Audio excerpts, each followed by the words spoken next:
তাহলে তাকে 4 আনা পাপ দেব।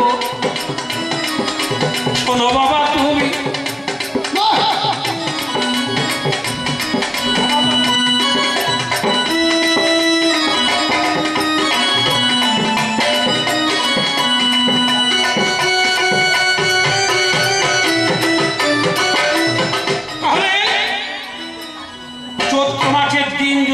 বটবৃক্ষের ডাল কাটে 4 আনা পাপ তাকে দিয়ে। দশরথ বলল না 16 আনার মধ্যে যদি 4 আনা যাবে, এখনো তো 12 আনা তোর কাছে। ওই 12 আনা কাটতে দিবি বল বাছাল হোক, শুনে শান্তি পাবো, শান্তি পাবে এমন। আমি বললাম বাবা গো চিন্তা করো নাই, যে নারী স্বামী থাকতে পর পুরুষে হরিবল হরিবল তাই রে নারে নাই, সেই নারীকে 4 আনা পাপ দিয়ে দেব। মনের কথা যোগ বাবা তুমি মনে ভাবো। বাবা বলে রাম রে, শুনতে পেলাম কানে, তাহলে 16 আনার মধ্যে 8 আনা গেল, আর 8 আনা থাকলো এখানে। আমি বললাম গো বাবা ভেবে দেখা যায়, অনেক মেয়েরা স্নান করে ভেজা কাপড়ে নিজের ঘরে যায়, পুকুরে বা নদীতে বা গঙ্গায় স্নান করে, হয়তো কাছাকাছি বাড়ি, ভেজা কাপড়ে ভেজা চুলে বাড়ির মধ্যে গেল, পরিধানের কাপড়টা ছাড়ার প্রয়োজন হলো, কাপড়টা ছাড়বে, ভেজা কাপড়ে সেই নারী ঘরের মধ্যে যায়, পরিধেয় কাপড়টাকে ছেড়ে শুকনো কাপড় পরিবার বালায়, ভেজা কাপড়ে ভিজা চুলে ঘরের মেঝেতে দাঁড়ালো, চুলের আগা বেগে চুলের অগ্রভাগের জল মেয়েটার পায়ের গুড়ালিতে পড়ল। ওই গুড়ালির জল মেঝেতে যদি পা উঠা পড়ে যাবে, ঘরের লক্ষ্মী সঙ্গে সঙ্গে বাইরে পালাবে, লক্ষ্মী পালিয়ে গিয়ে অলক্ষ যাবে। হাই ওই 4 আনা পাপের ভাগী হবে ওই মেয়েটা নিশ্চয়।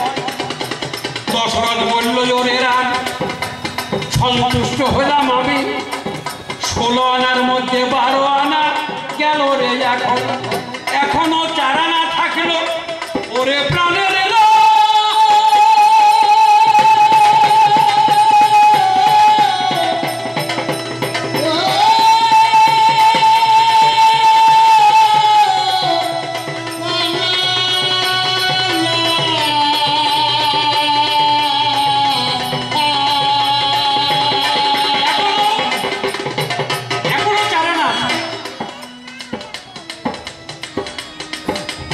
আমি বললাম বাবা গো তোমার নাই তো জানা, ওই 4 আনা পাপ তোমার রাম তো রাখবে না। এমন একজন ব্যক্তি আছে ধনে ধান্যে পরিপূর্ণ, কোটিপতির মালিক সেজন হয়, কিন্তু দরজাতে ভিখারি দাঁড়ায় হরে কৃষ্ণ বলে ভাই, এক মুষ্টি ভিক্ষা সেজন দিতে তো পারে না, অথচ তার টাকা পয়সার ছড়াছড়ি আছে 16 আনা। এমন ব্যক্তি ভিখারিকে যদি ভিক্ষা নাই দেবে, 4 আনা পাপের অংশীদার সেই ব্যক্তি হবে। দেহ নিয়ে কোনোদিন শান্তি পাবে নাই, অশান্তিতে বসবাস করিবে সর্বদাই। বদলেতে তার মুখে না থাকবে নাম হরি, প্রেমানন্দে ভক্ত।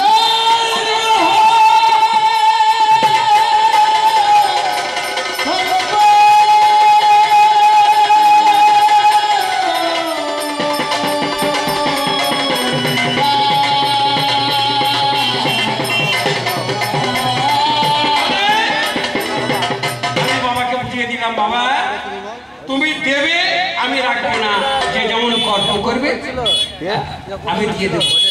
আমি বলো রাবণ, রাবণ এইবার তুমি ভেবে দেখো, তুমি বা কে আর আমি বা কে?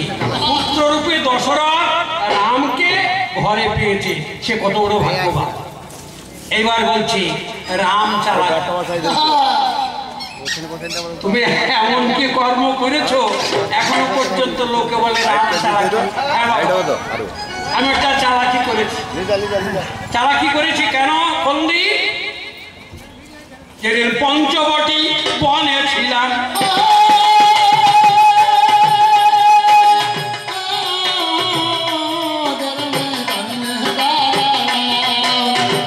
প্রথম দিনের কথা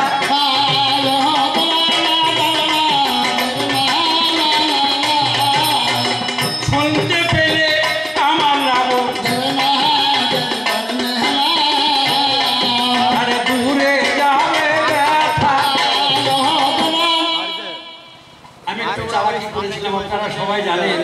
রাবণের একটা ভগ্নী ছিল যার নাম রাবণের ভগ্নী শূর্পণখা। আচ্ছা, এই রাবণ ছলনা করে শূর্পণখাকে পাঠিয়েছিল যে তুই যা, রামকে প্রতিরূপে তুই যদি বানতে পারিস তাহলে আমার জীবনটা ধন্য হবে। দাদার কথা মতো ওই শূর্পণখা এসে আমাকে বলছে তোমাকে আমি বিবাহ করব। আচ্ছা, দেখা নাই, শোনা নাই, কথা নাই, প্রেম আলাপ নাই, হঠাৎ বলছি বিয়ে, তাই হয়? আপনারাই বলুন। আমি বললাম ছি ছি ছি ছি, তুমি কেমন মেয়েছি? হ্যাঁ, তোমার লজ্জাও নাই, শরমও নাই। বলে না, তোমাকে দেখে আমার মন গিয়েছে, আমি তোমাকে বিবাহ করতে চাই।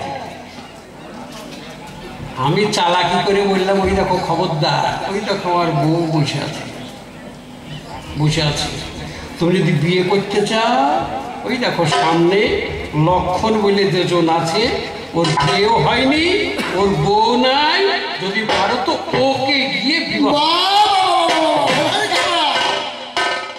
আর যেমনই আমার কথা মতো লক্ষণকে বিয়ে করতে চেয়েছে, আর আপনাদেরকে কি বলবো, এমন একখানা বান ছিল বলে সর্বনাশা বান, লক্ষণ যেমনই মেরে দিয়েছে আর নাক কানটা কাটা গেল।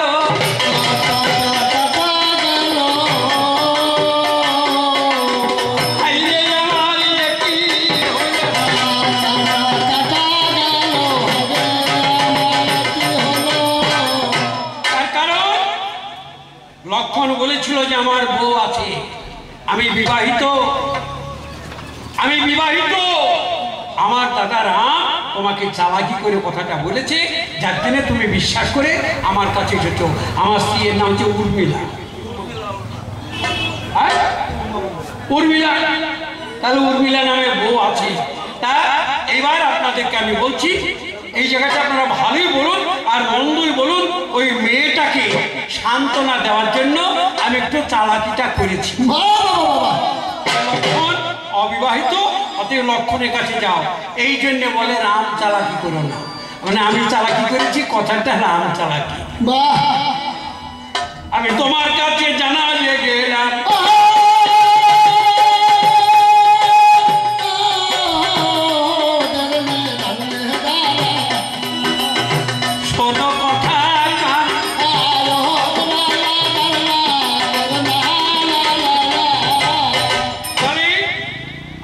মোটামুটি আমার প্রতি যা জিজ্ঞাসা ছিল আমি আপনাদের জানিয়ে গেলাম যে না, আমি সেই এক অংশের থেকে চার অংশ চারটে বর্ণ কি করে হলো। আমি সেই একজন সূর্যবর্ণ, পীতবর্ণ, রক্তবর্ণ, হরিতাল বর্ণ, ইচ্ছাময় শক্তি। আমি কারো ছেলে নয়, আমি স্বয়ং সম্পূর্ণ পুরুষ। আমার এক অংশের থেকে চারটে অংশ পূর্ণ হলাম কি করে তোমাকে জানিয়ে গেলাম।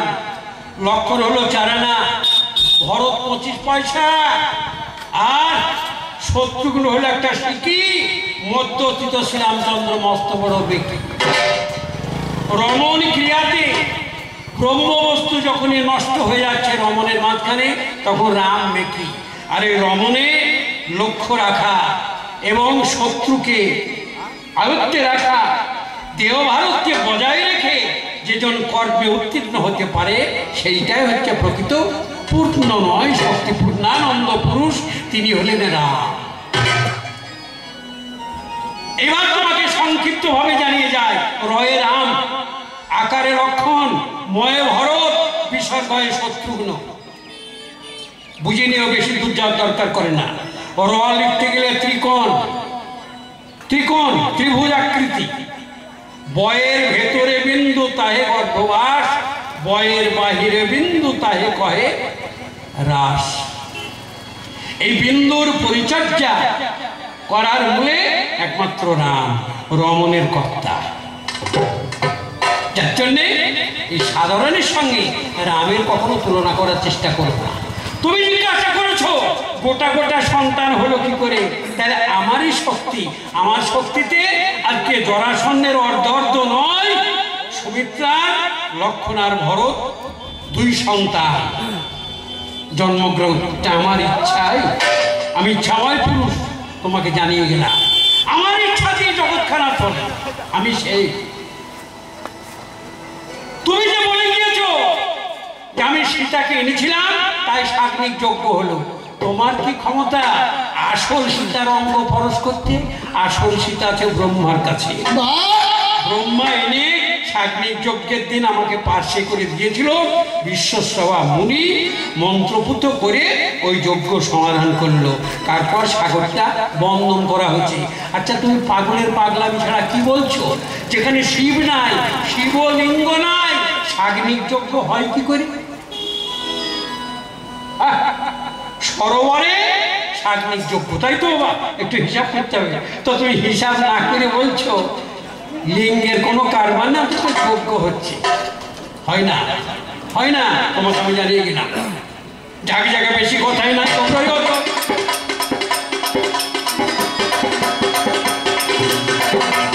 আরে আমি বেশি সময় থাকিব না, দেখো ফেরাবো।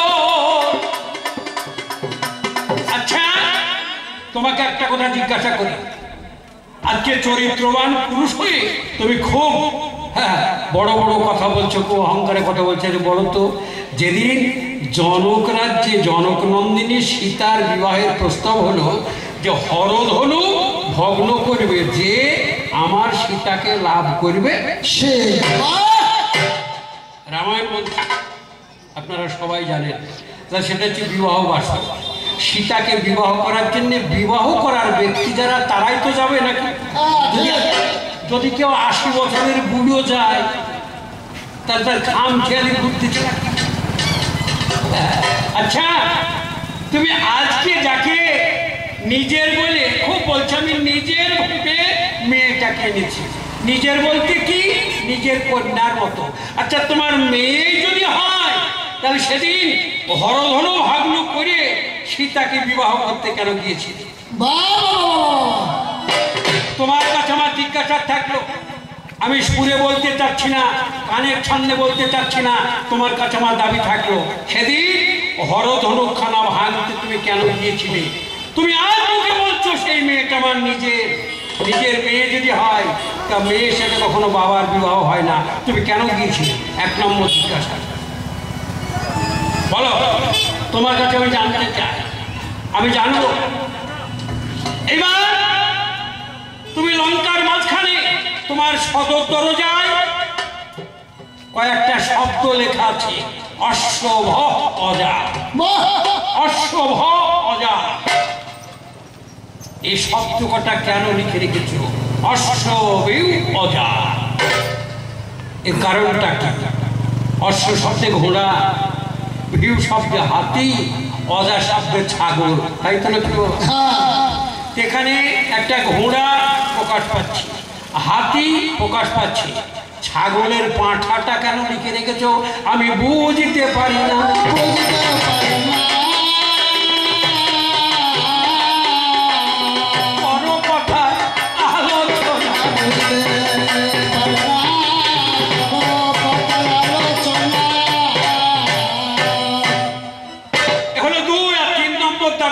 হচ্ছে স্বর্গপ্সরী রম্ভা। তোমার ধন কুবেরের ছেলে নয়, নল কুবের তোমারই ভাইপো। তোমারই ভাইপো ওই রম্ভা নামে নারী তোমার ভাইপোর মনস্তুষ্টি করবার জন্য স্বর্গের থেকে মর্তে নেমে আসছে। পথিমধ্যে তোমার সঙ্গে দেখা, কামে কামাতুর হয়ে নারীটাকে জড়িয়ে ধরতে গেলে সেদিন মেয়েটা কাঁদতে কাঁদতে বলেছিল, অন্তত আজকে তুমি আমার শ্বশুর মশাই আর আমি তোমার বৌমা। এমন পরশ করো না। তুমি শোনোনি, তুমি শোনোনি জোরপূর্বক নদীর পার্শ্বে ছিল ঝর্ণা, ঝর্ণার ধারে 1 সপ্তাহ কাল ওই মেয়েটাকে ধরে রেখেছিলে। কোন ধর্ম? হে রাজা,